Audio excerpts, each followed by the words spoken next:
Kamusta guys? Nanonood kayo ng The News Listener by Angelo. Salamat po. At pag-usapan naman natin itong bida-bida ni Leandro Liviste. At dito binuking ni Manong Ted Filon yung kanyang pag-iepal. Okay? Dito sa nangyayaring skandalo ng flood control. So panoorin natin to guys.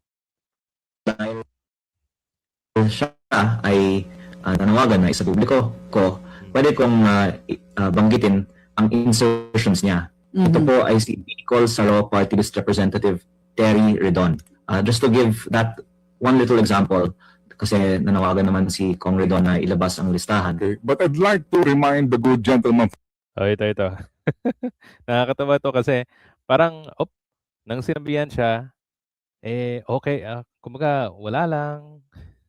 From Batangas that Mr. Ridon assumed run for Bicol Saro Party List only this 2025 elections as the first nominee. Ha? Ito pong sinasabi ng budget na 2025, ang presumption po dito, binuo ito noong 2024 pa po. No? Ibig sabihin, noong 19th Congress. So, most likely, that time, iba pa po ang kinatawa ng Bicol Saro. Just to put it in the right perspective po, Congressman. Di ba? Kumbaga, kung sasabihin ni Leandro na merong insertions tong si Kong Ridon noong 2025 budget, hindi pa naman siya congressman nung panahon na yun eh. Kumbaga, magko-congressman pa lang siya. Yung budget na sinasabi nilang maanomalya is ginawa noong 2024 para sa 2025 national budget. Diba? So, dito, may kita mo na parang dito mo talaga iisipin na kahit magaling siya mag-English, kahit ang diretso niyang magsalita, pero may isip mo talaga na dito, parang wala siyang parang wala siyang alam. 'Di ba? Pa lang talaga yung ginagawa niya. Now, pinagsabihan ka ni Manong Ted tapos ang sabi niya, i-continue natin Yes, sir. At yung mga insertions naman ng party lists ay hindi ng yes, sir. Kinonfirm niya na tapos ibang topic na. Tapos sabi niya dito, Congressman necessarily. Yung mga insertions.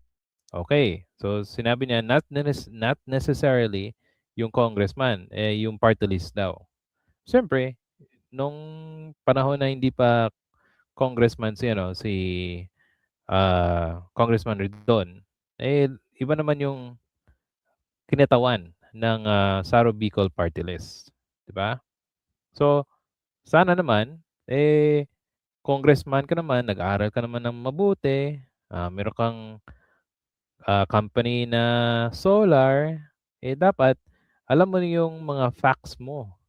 Tapos gagawa ka ng fake news na alam mo naman na mali. 'Di ba? Kasi I'm sure na kasabay sila na naging congressman eh. Tapos sasabihin niya na merong insertion yung isa. 'Di ba? So ang mangyayari siya mismo ang tatamaan. Kasi nag-fake news siya eh. 'Di ba guys? At dito ang mangyayari dito sa kanya, magiging katatawanan siya ng publiko. Kasi imagine mo ang ingay-ingay mo kasi nilalabanan mo yung korupsyon laban sa gobyerno kasi may flood control and all that. Pero pinipili niya yung kanyang kakalabanin. Okay?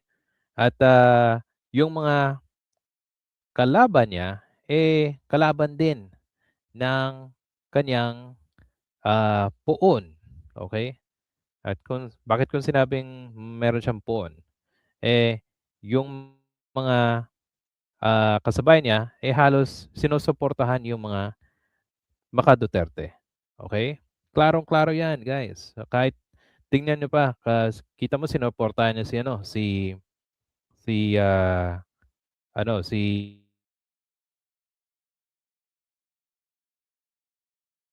si Sara Duterte nung panahon ng eleksyon. Tapos itong si Leandro Leviste, meron siyang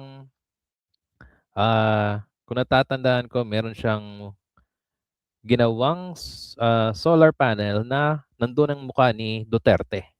At nung panahon na yon, I think, if I'm not mistaken, around bago matapos yung termino ni Duterte, ay binigyan siya ng prangkisa ni Duterte ng 25 years. And I definitely remember na yung mga Duterte, gusto nila na yung mga tinutulungan nilang tao ay dapat magbigay din ng tulong sa kanilang pabalik. Kumbaga may utang na loob. Okay?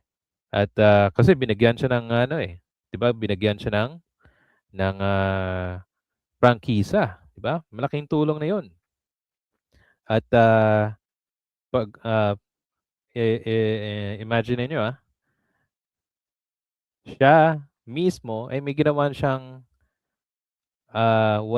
kumbaga may ginawa siyang kabalbalan na nagbigay siya ng donasyon sa kanyang nanay noong 2022 campaign.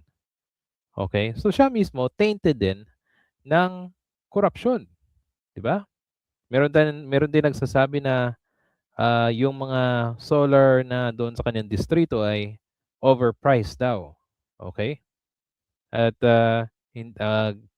para sa akin, in terms of being a fighter ng corruption, ay dapat siguro isipin niya mabuti yung kanyang sarili bago siya magsalita laban sa iba, 'di ba?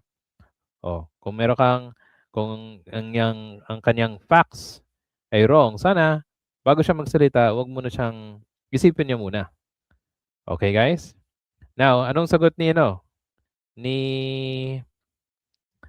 Congressman Terry Ridon? Ito papakita ko sa inyo, guys, sa punta tayo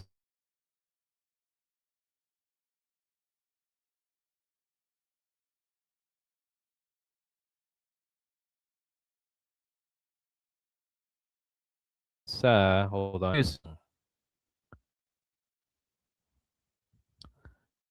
Okay. So, share ko itong tab na to.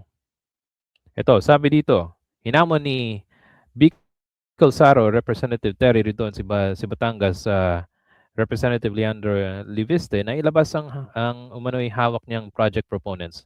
List mula kay yumaong dating Department of Public Works and Highway Maria Catalina Cabral. Kasunod ng payag ni Leviste na kabilang umano ang party list ni Ridon sa mga may project proponents sa DPWH.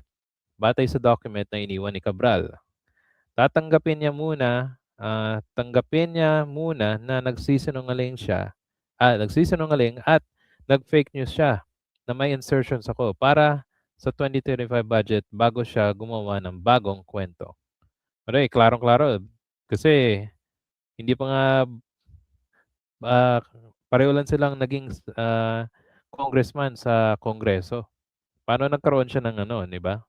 Ng insertions na sinabi niya mismo sa kanyang bibig na si Ridon talaga ang merong insertion. Tapos, ang ginawa niya ni Leandro, binawi niya. Sa daw, yung party list daw yung may insertion. 'Di ba? So sana naman, ang talino mo naman eh. Gagawin mo naman yung nararapat, tsaka kung gagawa ka ng fake news, galingan mo naman, 'di ba? Hindi yung nagpapa-epal ka, bida-bida ka, tapos yung proponents na di umano hawak mo, hindi mo pa ipinalabas. Dapat sana, kung nasa iyo talaga, inilabas mo na. Para naman, alam naman ng kung sino na yung buong publiko malaman yung katotohanan sa proponents or assertions na tinatawag nila. Okay? So guys, in terms of insertion, ang sinasabi ng mga politiko katulad ni Leandro Leviste ay masama daw kasi dito nangyayari yung mga corruption and all that. But wait, sinabi niya na yung nanay niya daw ay meron ding insertions. Okay, so siya mismo nagsabi niya ang yung kanyang nanay merong 1 billion na insertions daw sa DPWH. Okay? So parang ang ginawa niya eh yung nanay kumbaga kumbaga pinahamak mo din yung nanay mo. O tapos ang ginawa niya hindi naman daw masama ang insertions. Okay? Bakit natin sasabihin na hindi naman masama? Kasi po yung insertions, okay? Ang ginagawa ng mga kritiko ay ginagawa nilang masama yung insertions. Kasi daw kumbaga para malink nila yung insertions na corruption sa mga politiko na kalaban ng mga let's just say ng mga Duterte, okay?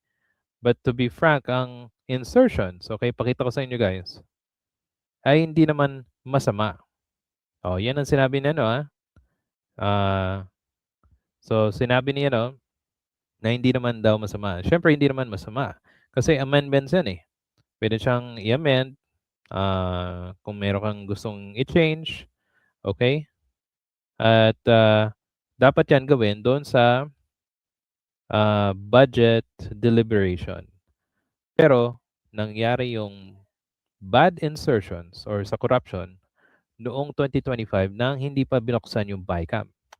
So imagine niyo sa halos ilang taon na merong BICAM na sekretong hindi maipubliko, ang ginagawa ng mga congressman at mga senador, nag-i-insert sila under the table. Okay, yon ang masama. At yon ang pupunta sa corruption. Okay? But in terms of amending or pag-change, ay hindi yan masama as long as nangyari yan hindi sa BICAM. Okay? Alright. So guys, ano sa tingin nyo? Ito bang si Leandro Libiste ay gumagawa ng pangalan para sa susunod na eleksyon sa 2028? Mukhang may plano tong bata na to maging in higher position, especially magiging sa pagiging senador. Okay? Oo. O ano ba talaga yung plano niya doon sa Cabral Files? Ilalabas niya ba? O pwede niya bang gawing dagdag bawas? 'Di ba? Kasi hawak niya daw eh. Okay. So, kung meron po kayong any suggestion sa ating video, paki-comment po sa ating comment section. At if you like this video, please hit the like and subscribe button. Salamat po sa pakikinig, and I'll see you sa susunod na video.